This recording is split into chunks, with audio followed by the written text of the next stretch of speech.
오늘은 제자훈련 제2단계 중에 제2강으로서 구원의 확신에 대하여 한번 좀 살펴보도록 하겠는데요. 오늘 또 프린트물을 잘 보세요. 제2강 구원의 확신에 대하여 한번 쭉 살펴보도록 하겠습니다. 구원의 확신이란 무엇이냐? 하나님이 미리 택해 놓은 자들을 부르시고 부르신 자들을 예수 십자가의 은혜로 의롭게 해 주신 후에 구원과 성화의 과정을 거쳐서 저 영화의 나라 천국에까지 데리고 가는 것에 대한 하나님의 약속을 확실히 믿는 그것을 구원의 확신이라고 하는데요. 그게 바로 로마서 8장 30절에서 약속하신 그 말씀이죠.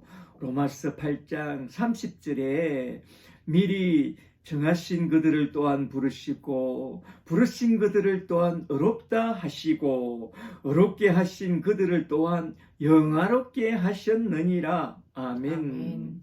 이러한 구원에 대한 확신을 어떻게 가질 수 있느냐? 어떤 신에게 물어보면 되느냐? 점쟁이에게 가서 물어보면 되느냐? 내가 누군가요? 너는 예수쟁이구나. 아하, 나는 됐구나. 그렇게 해서 구원의 확신을 갖게 됩니까? No, 아닙니다. 그렇다면 우리는 어떻게 구원의 확신을 갖게 되는지 이에 대하여 한번 쭉 살펴보도록 하겠습니다. 첫째로 먼저 큰 1번으로서 구원의 확신에 대한 근거부터 먼저 좀 알아봐야 하는데요. 여기서 우리는 분명한 구원의 확신은 막연한 신앙의 확신과 전혀 다르다는 것부터 잘 알고 넘어가야 합니다. 구원의 확신과 신앙의 확신은 다릅니다.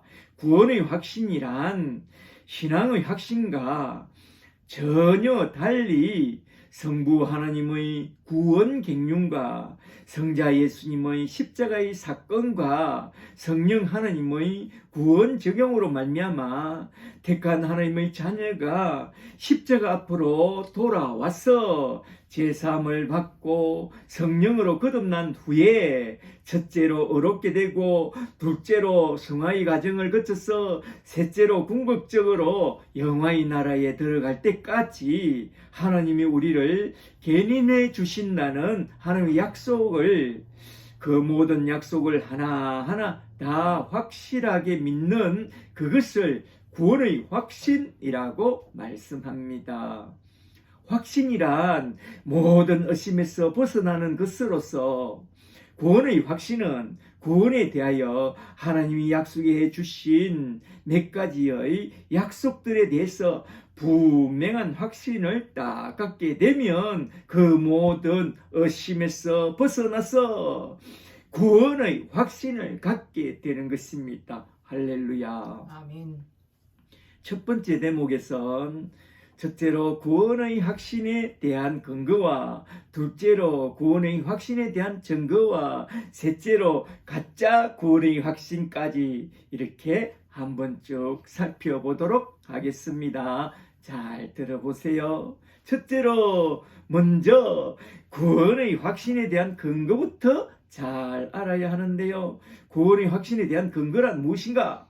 첫째로 동그라미 1번 하나님의 약속입니다. 로마서 4장 20절에 아브라함은 믿음이 없어 하나님의 약속을 의심하지 않고 믿음으로 견고하여져서 하나님께 영광을 돌리며 약속하신 그것을 또한 능히 이루실 줄을 확신하셨으니, 이렇게 확신이란 하나님이 하신 그 약속에 대한 분명한 믿음, 분명한 확신을 말하죠. 둘째로 동그라미 2번 예수님의 약속입니다. 요한복음 10장 28절에 내가 그들에게 영생을 주노니 영원히 멸망하지 아니할 것이요 또 그들을 내 손에서 빼앗을 자가 없느니라. 이렇게 여기서 구원의 확신이란 예수님이 말씀해 주신 그 약속을 따라 주님께서 붙잡아 주시겠다는 그 약속을 따라 우리가 구원받게 된다는 것을 믿는 그것이 곧 구원의 확신입니다. 셋째로 성령의 인치심입니다. 에베소서 1장 13절에 그 안에서 너희도 진리의 말씀 곧 구원의 복음을 듣고 그 안에서 또한 예수를 믿어 약속의 성령으로 인치심을 받았으니 아멘. 이러한 성령의 인치심을 받은 그 자체가 구원받게 되었다는 구원의 확신의 근거가 되는 것입니다. 그러므로 구원의 확신에 대한 근거는 첫째로 하나님의 약속이요, 둘째로 예수님의 약속에 있고, 셋째로 성령의 인치심에 있는데 그것이 곧 구원의 확신에 대한 확실한 근거라는 것입니다. 잘 아시겠죠? 아멘. 구원의 확신에 대한 근거는 이 정도로 하고 딱 넘어갑니다. 둘째로 이제 구원의 확신에 대한 증거를 좀 살펴보도록 하겠는데요. 구원의 확신에 대한 증거란 무엇인가? 우리 집 큰애가 저랑 성경 공부를 하다가 아빠, 이제 난 구원의 확신을 가졌으니 이젠 성경 공부 그만할래요. 그러는 거요. 그래? 너가 구원받은 증거가 뭔데? 증거를 대봐라. 너희 사고방식이 변화되었느냐? 아니면 생활방식이 좀 변화되었느냐? 너희 구원의 근거가 뭐냐? 구원의 확신을 가질 만한 증거가 뭐냐고 그렇게 물었죠. 그러니까 머뭇해요. 구원의 확신을 받았다면 구원의 확신을 가질 만한 분명한 증거가 나타나게 되는데요. 잘 들어보세요. 첫째로 동그라미 1번, 먼저 사고방식의 변화가 일어났는지 그것부터 스스로 확인해 보라 이 말입니다.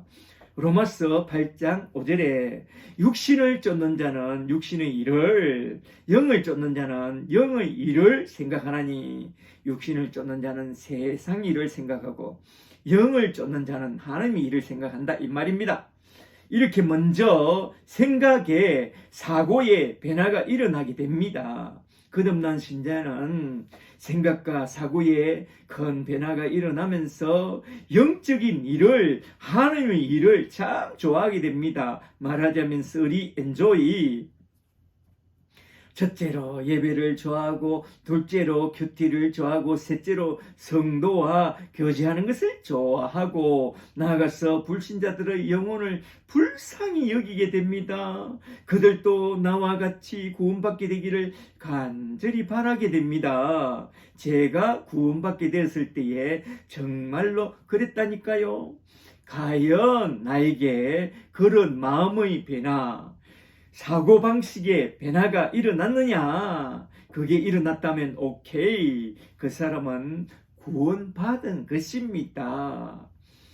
둘째로 동그라미 2번, 또 생활방식의 변화가 일어났는지 그것까지 확인해 보라. 거듭났다면 다음과 같은 세 가지 증거가 딱딱 나타나는데요. 첫째로 믿음을 따라 살아가게 되고, 둘째로 사랑이 넘쳐서 먼저 섬기고 섬기는 자가 되고, 셋째로 천국 소망을 딱 품고 천국을 바라보고 살게 됩니다.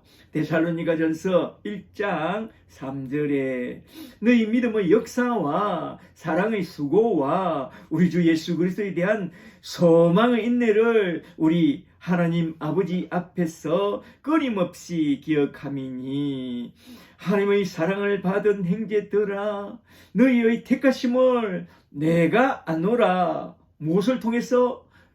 너희 믿음의 역사와 너희 사랑의 수고와 너희 소망의 인내를 보고 내가 너희가 택함을 받은 자들인 것을 내가 확신한다 이거요. 이렇게 사도 바울은 그들의 삶에 나타난 믿음의 역사와 사랑의 수고와 소망의 인내가 일어난 것을 보고 그들의 구원에 대한 확신을 갖게 되었다고 말하죠.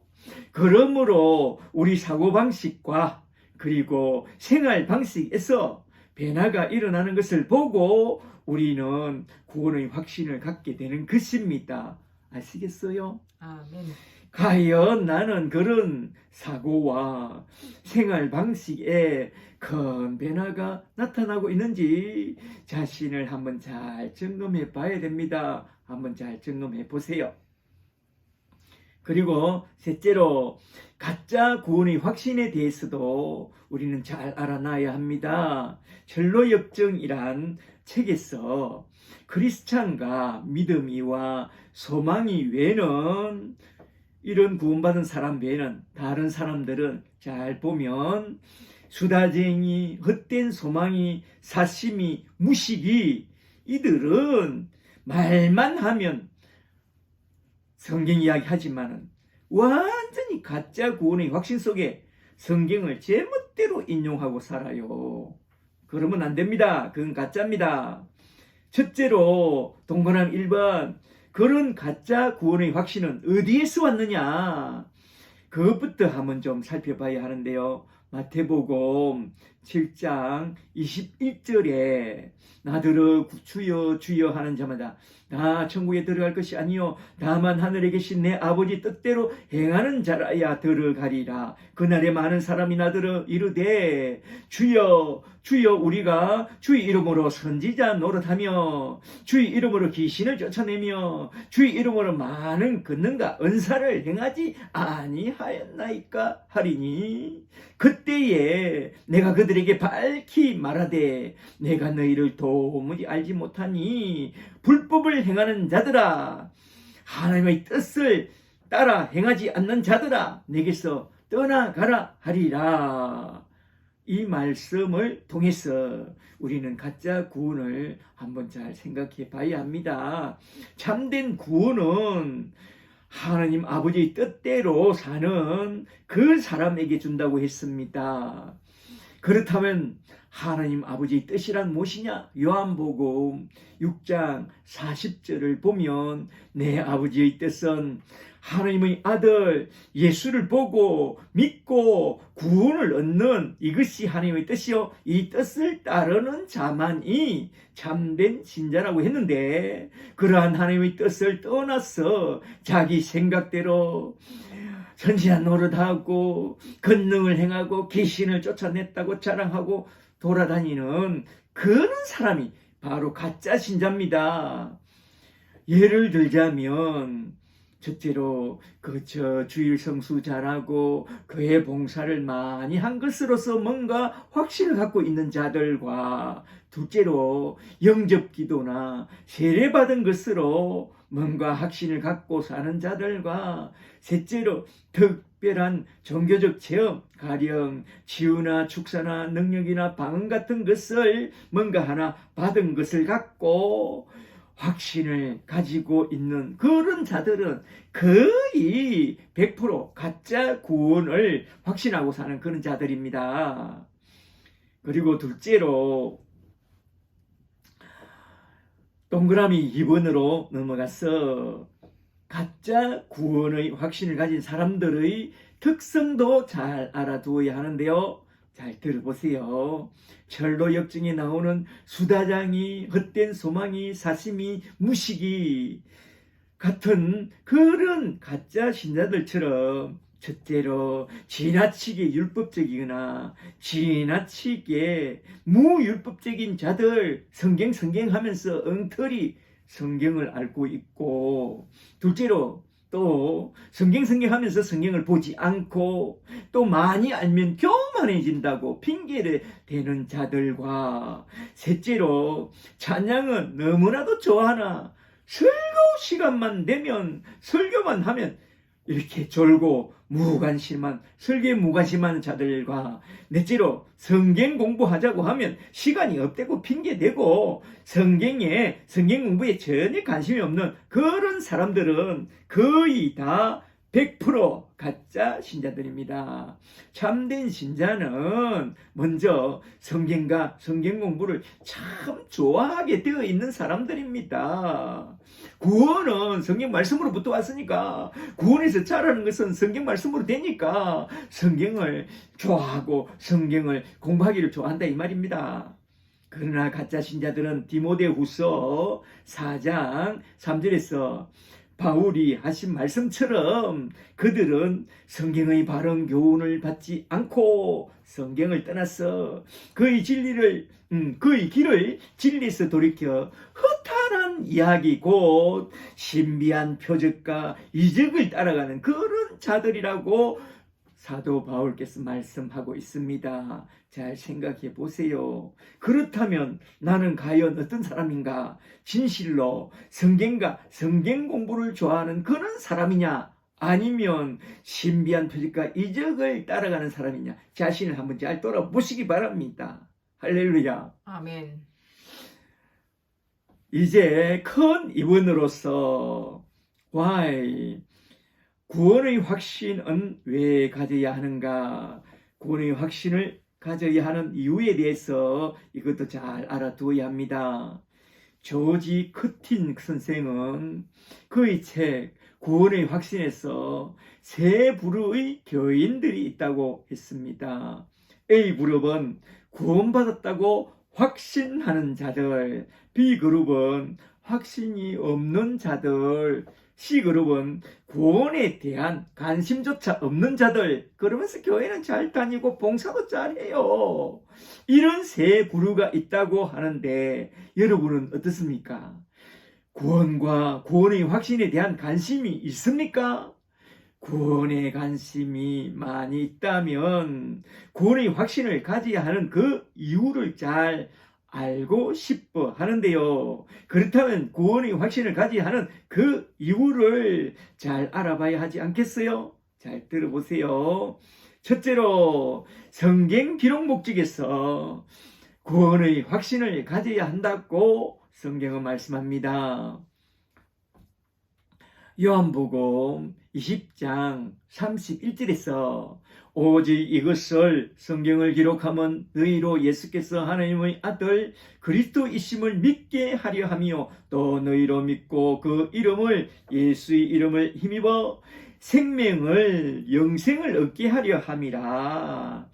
이것이 성경을 쓰게 된 1차 목적이라고 하는데요. 성경을 쓰게 된 1차 목적은 먼저 예수님이 하나님 아들 그리스도이심을 믿고 영생을 얻게 하는 데 있다고 분명하게 말씀하고 있습니다. 잘 보세요. 그리고 요한 1서 5장 13절에서 말씀합니다. 내가 하나님의 아들의 이름을 믿는 너에게 이것을 쓴 것은 너희로 하여금 너희 안에 영생이 있음을 알게 하려 함이라. 아멘. 이것이 성경을 쓰게 된 2차 목적이라고 하는데요. 성경을 쓰게 된 2차 목적은 너희 안에 영생이 있는지 늘 확인하고 구원의 확신 속에서 신앙생활을 똑바로 잘 하라고 그러는 것입니다. 잘 아시겠어요? 구원의 확신이 있어야 신앙생활이 똑바로 섭니다. 할렐루야. 아멘. 그리고 둘째로 하나님의 명령입니다. 하나님의 명령 속에 구원의 확신을 가지라 이 말입니다. 고린도 후서 13장 5절에 너희 안에 믿음이 있는가? 너희 자신을 시험하고 너희 자신을 확정하라. 예수 그리스도께서 영으로 너희 안에 계신 줄을 너희가 스스로 알지 못하느냐? 그렇지 않으면 그것을 확신하지 못한다면 너희는 버리운 자니라. 아멘. 그러므로 구원의 확신을 가지라고 이렇게 명령하고 있습니다. 셋째로 사도들의 모범입니다. 디모데후서 1장 12절에 이를 인하여 내가 또 이 고난을 받되 부끄러워하지 아니하면 내가 믿는 주를 내가 알고 또한 내가 어떠한 것을 말하자면 내 영혼을 그날까지 그가 능히 지키실 줄을 나는 확신함이라. 이것이 바로 구원의 확신이라는 거요. 이런 구원의 확신이 참으로 중요합니다. 그리고 넷째로 열매 맺는 삶을 위하여 봄의 감동 이후에 여름의 성장과 가을의 전도 열매를 맺게 됐는데 구원의 확신이 참 중요합니다. 전도의 열매를 맺는데 구원의 확신이 참 중요하다 이 말입니다. 베드로후서 1장 8절에 이런 것이 너에게서 흡족한 적 너희로 우리 주 예수 그리스도를 알기에 게으르지 않고 열매 없는 자가 되지 않게 함이니. 열매 맺기 위해서 10절에 그러므로 형제들아 더욱 힘써 너희 부르심과 택하심을 굳게 하라. 구원의 확신을 굳게 가지라 이 말입니다. 열매 맺는 자가 되기 위해서 구원의 확신이 필요하다 이 말입니다.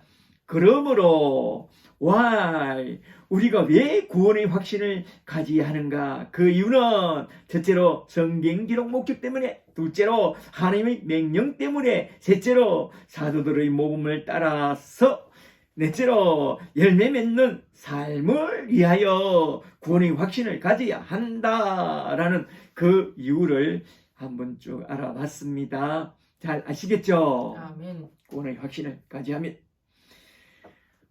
셋째로 이제 큰 세 번째로 넘어가서 어떻게 구원의 확신을 가질 수 있느냐, 이것도 잘 알아두어야 합니다. 구원의 확신을 갖는 방법, 구원과 확신은 하나님이 주신 은혜의 선물이요 개인의 노력으로는 절대로 얻을 수 없습니다. 그러나 그럼에도 불구하고 우리가 힘쓰지 않으면 얻을 수 없는 그것이 구원의 확신이라는 것입니다. 그러므로 구원의 확신을 얻는 방법에 대해서 잘 들어두세요. 첫째로 복음을 잘 듣고 또 들어라. 믿음은 들음에서 나고 또한 구원의 확신도 들음에서 납니다. 요한복음 17장 3절에 영생은 곧 유일하신 참 하나님과 그의 보내신 자 예수 그리스도를 아는 것이니이다. 하나님과 예수 그리스도와 성령의 역사를 잘 아는 데서 구원의 확신이 생기기 시작합니다. 말하자면 복음의 내용들, 제3과 칭의와 중생과 그리고 성화와 영화에 대한 구원 교리를 잘 듣고 또 들으라 이 말입니다. 믿음은 들음에서 납니다. 구원 교리에 대한 성경의 언어들을 잘 듣고 잘 배울 때에 구원뿐만 아니라 구원의 확신을 딱딱 이렇게 받게 됩니다. 에베소서 4장 13절에 우리는 다 하나님의 아들을 아는 것과 믿는 일에 하나가 되어 온전한 사람을 이루어 그리스도의 장성한 분량이 충만한 때까지 이르러야 한다고 했습니다. 말하자면 머리로 아는 것과 가슴으로 믿는 일에 하나가 될 때에 온전한 구원을 얻게 됐고 구원에서 자라가게 된다 이 말입니다. 말하자면 맹자 삼천독 탁지성, 복음을 듣고 또 들으면 머리에서 가슴으로 탕 하고 탁 하는 통하는 소리가 나면서 믿음이 팍 들어오는, 말씀과 함께 믿음이 탁 들어오고 구원의 확신이 탁 장착된다 이 말입니다. 맹자 삼천독 탁지성, 성경 백독 탁지성. 둘째로 하나님의 약속과 은혜를 묵상하라. 디모데후서 1장 1절에 하나님의 뜻으로 말미암아 그리스도 예수 안에 있는 생명의 약속대로 그리스도 예수의 사도된 나 바울은 믿음의 아들 디모데에게 편지하노니 하나님 아버지와 그리스도 예수 우리 주로부터 은혜와 긍휼과 평강이 너에게 있을지어다. 아멘. 말하자면 과거와 현재와 미래에 대한 하나님의 약속과 은혜들을 깊이 묵상하라 이 말입니다. 묵상하고 또 묵상할 때에 구원의 확신이 촥 찾아 들어옵니다. 복음을 듣고 또 듣고 하나님의 약속들과 은혜들을 날마다 묵상하며 은혜 속에 자라갈 때에 구원의 확신에 넘치게 된다 이 말입니다. 할렐루야. 아멘. 셋째로 죄에 대하여 깨어 있으라. 시편 119편 11절에 내가 주께 범죄하지 아니하려 하여 주의 말씀을 내 마음에 두었나이다. 말씀을 내 마음에 차곡차곡 쌓아 놓으면 구원의 확신에서 자라지 죄가 쌓이면 구원의 확신에서 넘어집니다. 그러니까 죄에 깨어 있고 의 길로 행해야 됩니다. 죄에 빠지는 순간 구원의 확신도 빠져나간다고 했습니다. 그것이 사단의 역사이므로 죄를 청산하고 돌이켜 예수 십자가의 복음을 꽉 붙잡고 살아가는 겁니다. 죄란 요한복음 16장 9절에서 예수를 믿지 않는 그것이 가장 큰 죄라고 했습니다. 그러므로 예수를 잘 믿으세요. 예수 십자가의 복음을 잘 붙잡고 사세요. 말하자면 예수님이 나를 대신하여 죽으시고 부활하심으로 말미암아 나의 모든 죄를 사해 주시고 나를 구원하사 장차 영원한 천국까지 데리고 갈 것에 대한 하나님의 약속을 확실히 믿고 붙잡고 따르라. 그리하면 구원의 확신을 온전히 갖게 된다 이 말입니다. 구원의 확신을 갖는 가장 좋은 방법, 말씀을 붙잡고 살라. 잘 아시겠죠? 아멘. 넷째로 확신을 얻게 되는 큰 믿음을 갖도록 기도하라.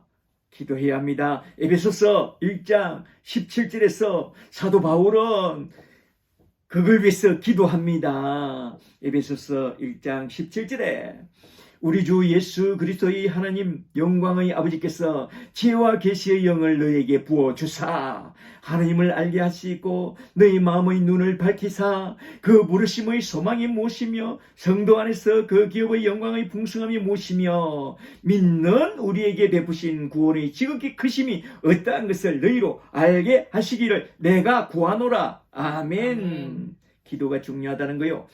여기서 바울은 구원과 구원의 확신에는 마치 시차가 좀 있는 것처럼 말씀하면서 주께서 지혜와 계시의 영을 크게 부어주사 구원과 구원의 확신이 차고 넘치도록 많이 배우고 또 많이 기도해야 한다 라고 말합니다. 리드도 기도하고 팔로도 기도해야 된다 이 말입니다. 잘 아시겠죠? 아멘.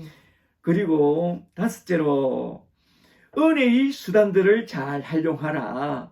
은혜의 수단들 베드로서 3장 18절에 오직 우리 주 곧 구주 예수 그리스도의 은혜와 그를 아는 지식에서 자라가라 라고 했습니다. 그래서 존 칼빈은 은혜 받는 수단과 방편을 이야기하면서 우리가 은혜 받는 수단과 방편은 첫째로 말씀, 둘째로 기도, 셋째로 성례, 넷째로 사랑을 나누는 자선에 있다고 했고 청교도의 황태자 존 오웬은 이런 네 가지에다가 금식 기도를 덧붙여서 은혜의 수단을 잘 활용할 때에 우리 믿음이 온전히 자라간다고 했습니다. 믿음이 온전히 자라갈 때에 구원의 확신이 차고 넘치게 되는 것입니다. 그러므로 우리는 날마다 구원의 확신에 이르는 큰 믿음을 얻기 위하여 은혜의 수단들을 잘 활용하고 많이 기도해야 됩니다. 주여 내가 구원받고 구원의 확신이 넘치게 해 주옵소서. 기도해야 된다 이 말입니다. 잘 아시겠죠? 아멘. 그러므로 구원의 확신을 가지는 방법은 뭐냐? 첫째로 복음의 말씀을 많이 듣고 둘째로 하나님의 약속과 은혜를 날마다 묵상하고 셋째로 죄에 빠지지 않도록 십자가 든든히 붙잡고 넷째로 확신을 얻게 되는 믿음을 위하여 많이 기도하고 다째로 은혜 받는 수단들을 잘 활용하여 믿음에서 자라가라. 그럴 때에 구원의 확신이 크게 자라게 됩니다. 할렐루야. 아멘. 구원의 확신은 또 자라고 성장합니다. 잘 아시겠죠? 그리고 이제 큰 4번으로 넘어가서 넷째로 구원의 확신에 대한 장애물까지 한번 좀 살펴보고 딱 마치고자 합니다. 종교개혁자 마틴 루터 선생은 구원의 확신은 하나님의 자비로운 약속과 그의 신실함에 있기 때문에 구원의 확신을 갖지 못하는 것은 하나님의 약속에 대한 진실성을 의심하는 것과 똑같은 것이다 라고 말씀했습니다. 말하자면 구원의 확신을 가져야 한다 이 말이죠. 그리고 칼빈 선생은 구원의 확신을 반드시 갖고 있어야 한다. 그러나 심리적 장애물에 의해 확신의 기초가 흔들릴 수도 있다라고 했습니다. 여기서 우리는 구원의 확신에 대한 그 장애물이 무엇인지 좀 살펴보고 넘어가는 게 참 좋겠습니다. 첫째로 여기 잘 보세요. 첫째로 성령을 근심하게 하는 범죄가 구원의 확신에 가장 큰 장애물이 된답니다. 그러므로 이 말씀을 잘 기억해 두세요. 에베소서 4장 30절 에베소서 4장 30절에 하나님의 성령을 근심하게 하지 말라. 그 안에서 너희가 구속의 날까지 성령 안에서 구속의 날까지 성령의 인치심을 받았느니라. 그러므로 우리는 항상 성령을 근심케 하는 그런 죄를 범하면 안 됩니다. 잘 아시겠죠? 아멘. 제발 죄짓지 말고 경건하게 살라 이 말입니다. 둘째로 성령을 소멸케 하는 범죄가 또한 구원의 확신에 큰 장애물이 됩니다. 성령을 근심케 하는 죄와 성령을 소멸케 하는 죄가 많이 다릅니다. 그러니까 성령을 소멸케 하는 죄도 잘 알아놔야 합니다. 데살로니가 전서 5장 19절에 그러므로 성령을 소멸하지 말며 예언의 말씀을 멸시하지 말고 범사에 하려 좋은 것을 취하고 악은 어떤 모양이라도 버리라. 말하자면 성령을 소멸케 하는 죄는 곧 예언의 말씀을 멸시하는 죄인데 이렇게 성령을 소멸케 하는 예언의 말씀을 멸시하게 되면 말하자면 말씀을 떠나게 되면 곧 구원의 확신이 그대로 사라지고 소멸된다는 것입니다. 그러니까 조심하라. 조심해서 말씀을 늘 가까이 하라 이 말입니다. 아멘. 셋째로 영적 게으름이나 영적 미성숙이 구원의 확신에 큰 장애물이 됩니다. 히브리서 5장 12절에 때가 오래므로 너희가 마땅히 선생이 될 터인데 너희가 다시 하나님의 말씀의 초보가 무엇인지 누구에게 가르침을 받아야 할 것이니 젖이나 먹고 단단한 식물을 못 먹을 자가 되었도다. 믿음에서 제발 자라가라 이거죠. 이어서 히브리서 6장 1절로 넘어가서 말합니다. 그러므로 우리가 그리스도의 도의 초보를 버리고 죽은 행실을 회개함과 하나님에 대한 신앙과 세례와 죽은 자의 부활과 영원한 심판에 관한 교훈의 틀을 다시 닦지 말고 완전한 대로 나아갈지니라. 아멘. 아멘. 말하자면 말씀 위에 굳게 서서 더욱 온전한 대로 믿음이 성장해 나아가야 한다 이 말입니다. 아멘. 넷째로 사탄의 공격과 핍박이 또 구원의 확신에 큰 장애물이 됩니다. 베드로전서 5장 8절에 근신하라 깨어라 너희 대적 마귀가 우는 사자와 같이 두루다니며 삼킬 자를 찾나니 너희는 믿음이 굳게 서서 그를 대적하라. 이는 세상에 있는 너희 형제들도 동일한 고난을 당하는 줄을 알미니라. 사탄이 가져오는 저 고난을 통해서 무너지지 말고 사탄을 대적하고 믿음에서 승리하라, 이 말입니다. 사탄이 가져오는 고난을 잘 이겨내라. 베드로후서 2장 19절에서 누구든지 진 자는 이긴 자의 종이 된다고 했습니다. 그러므로 고난에서 흔들리지 말고 사탄에 지지 말고 고난에서 이기고 십자가를 든든히 붙잡고 척척 천승을 향하여 나아가는 저와 여러분이 되기를 원합니다. 아멘. 다섯째로, 고난이나 질병, 기타 어려운 환경이 구원의 확신에 대한 큰 장애물이 됩니다. 10편 77편 6절에 내가 내 마음으로 간구하기를 주께서 영원히 버리실까? 다시는 은혜를 베풀지 아니하실까? 그의 인자하심은 영원히 끝났는가? 그의 약속하심을 영구히 패하셨는가? 하느님이 베푸실 은혜를 잊으셨는가? 노하심으로 그가 베푸실 긍휼을 그치셨는가 하였나이다. 말하자면 큰 고난을 받게 되었을 때, 불러도 응답이 없을 그때 우리는 구원의 확신에서 크게 흔들린다, 이 말입니다. 흔들릴 땐 흔들리더라도 똑바로 서야 합니다. 우리는 이런 것들을 잘 알고 구원의 확신이 사라지지 않도록 구원의 확신에 대한 이런 장애물들을 잘 알고 잘 대처해야 합니다. 아시겠죠? 아멘. 그러므로 우리는 구원의 확신이 사라지게 하는 큰 장애물이 뭔지 잘 기억해 놓아야 합니다.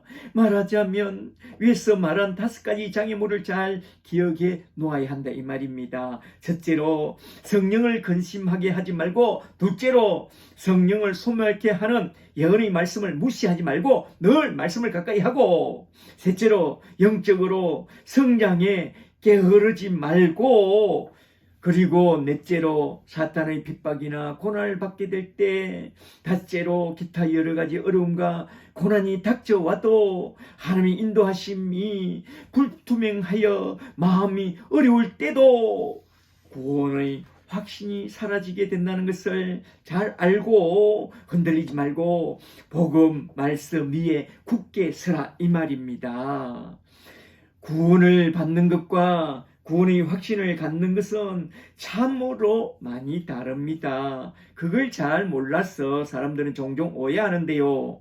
구원의 확신을 가져야 구원을 받게 되느냐? 그건 아닙니다. 구원은 구원이고 구원의 확신은 또 다른 이야기입니다. 이걸 잘 아시고 구원받는 그 교리와 더불어 구원의 확신에 이르는 그 교리까지 잘 배워두어야 합니다. 잘 아시겠죠? 아멘. 그렇다면 구원의 확신이란 무엇인가? 결론적으로 성부 하나님의 구원 경륜과 성자 예수님의 십자가 사건과 성령 하나님의 구원 적용으로 말미암아 십자가 앞에 나아가서 부르심을 받았어 나아가서 제사함을 받고 성령으로 거듭난 후에 첫째로 어렵게 되고 둘째로 성화의 과정을 거쳐서 셋째로 궁극적으로 영화의 나라에 들어갈 때까지 우리를 확실하게 견인해 주시겠다는 하나님의 약속, 구원에 대한 약속을 확실하게 믿는 그것을 구원의 확신이라고 말합니다. 이러한 구원의 확신을 갖고 있어야만 구원에서 흔들리지 않고 우리 구원의 복음을 잘 전할 수 있는 그런 예수의 증인이 될 수 있습니다. 그런 증인이 되기를 원합니다. 아멘. 우리가 구원받은 목적이 뭡니까? 전도와 선교에 있습니다. 전도와 선교는 구원의 확신이 차고 넘칠 때에 절로 일어나게 됩니다. 그러므로 내 영혼 속에 먼저 구원의 확신이 차고 넘치게 일어나고 그리하여 전도와 선교의 불꽃이 일어났어. 우리 함께 주님의 비전, 세계 비전을 이루는 그런 예수의 사람, 예수님의 제자들이 다 되시기를 주 예수 그리스도 이름으로 간절히 축복합니다. 아멘. 축복합니다. 이제 5번째, 적용으로서 오늘 내게 적용하고 싶은 말씀은 무엇인지 그걸 좀 생각해보고 딱 마치고자 하는데요. 첫째로 오늘 새롭게 깨달은 말씀은 무엇인가? 오늘 배운 말씀을 한번 잘 정리해보세요. 구원의 확신에 대하여. 둘째로 오늘 새롭게 깨달은 것이 있다면 나에게 적용하고 싶은 말씀은 무엇인가? 이것도 한번 잘 생각해 보세요. 한 2, 3분 정도 시간을 줄 테니까 오늘 배운 말씀을 잘 정리해 보시고 잠시 쉬었다가 옆 사람과 함께 쉐어링 하도록 하겠습니다. 그리고 다음 주에 암송에 올 말씀은 69절 중에 A파트의 두 번째 구절인 그리스도께 순종 3번 로마서 12장 1절과 4번 요한복음 14장 21절 말씀과 또한 오늘 암송 체크한 첫 번째 구절인 중심 되신 그리스도의 제1번 고린도후서 5장 17절과 2번 갈라디아서 2장 20절 말씀까지 합하여 네 구절을 잘 암송해 오도록 하세요. 잘 아시겠죠? 아멘. 이제 잠시 쉬었다가 찬전하면서 오늘 새롭게 깨달은 말씀을 함께 나누도록 하겠습니다. 할렐루야. 할렐루야.